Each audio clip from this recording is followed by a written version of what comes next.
Bismillahirrahmanirrahim. Assalamualaikum warahmatullahi taala wabarakatuh. Salam sejahtera, salam reformasi. Kenapa reformasi tulen?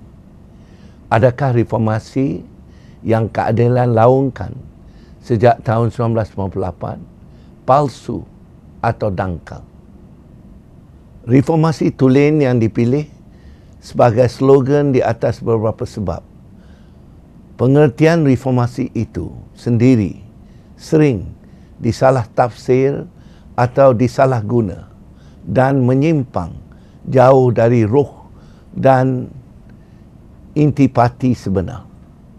Sebagai sebuah parti yang berlandaskan perubahan dan penambahbaikan berterusan, reformasi yang diperjuangkan juga harus kekal relevan pada setiap masa dan setiap ketika, dan serta sentiasa diberi nafas baru untuk tidak ketinggalan zaman atau terpisah daripada realiti semasa. Niat saya adalah untuk memanfaatkan pengalaman saya merajui pentadbiran Selangor dengan menginstitusikan dalam parti kecemerlangan urus tadbir negeri yang berteraskan kompetensi, kebertanggungjawaban, ketelusan dan integriti demi mencapai keberkesanan dan kecekapan optimum.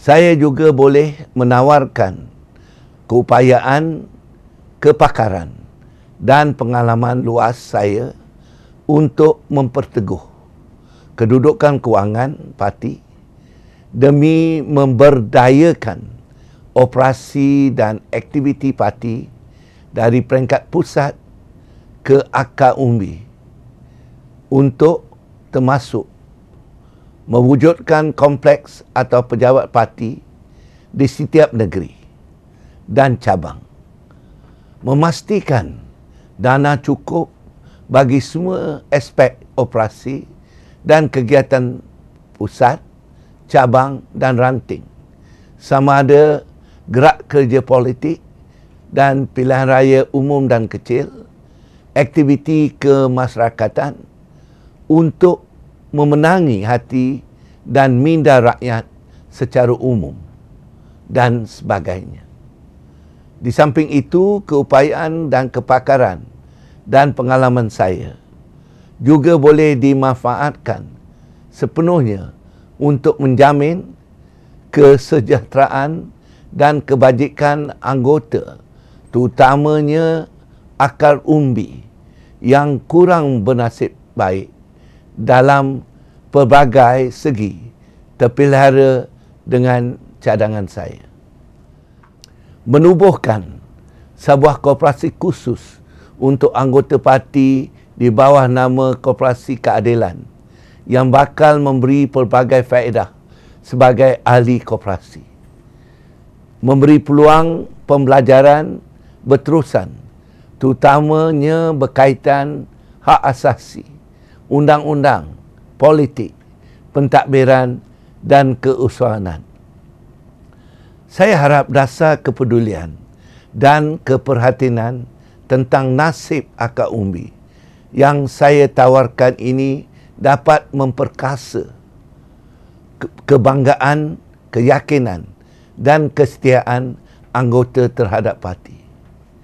Ketidakadilan amalan kronisme atau berpuak-puak, politik wang, politik bukan berteraskan nilai adalah antara perkara yang ada kemungkinan menjadi punca parti hilang pedoman dan asas perjuangan. Seterusnya, hilang keyakinan anggota dan rakyat secara amnya sebelum sebarang virus membiak, merebak dan membarah dalam parti. Ia perlu ditangani dengan kadar segera. Jalan terbaik adalah kita cantas dan campak jauh-jauh virus sebagaimana apabila ia mula menunjukkan tanda-tanda awal. Oleh sebab itu, saya menegaskan bahawasanya kita perlu menegakkan kebenaran dan keadilan serta memerangi kolonialisme dalam segala aspek dan bentuk dengan iltizam politik yang jitu tanpa sebarang rasa takut atau memihak sebagai salah satu daripada tawaran yang terkandung dalam visi saya untuk parti ini.